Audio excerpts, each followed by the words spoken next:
ne jemi vendi që kemi tërënditur Brukselën dhe Evropën këtë javë. Sepse prokurorët federal ishte në shënjesë të atentatit të mafjas shqiptare.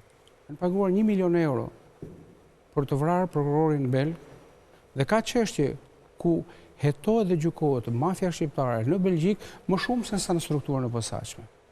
Dhe pjesë e rëndësishme e këtyre duhet ishte hetuar edhe këtu. Të reja që unë akseksoj nga lajmet që dalin her pas here që vinë nga Brukseli, se aty ishte edhe ajo pallavaja politike që e suksesit torta me. Dhe kush merr më shumë vëmendje?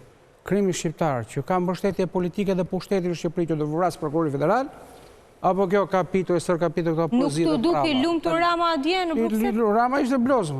Tjetër, çështja Çapja, ka 6 miliardë euro trafik kokaine.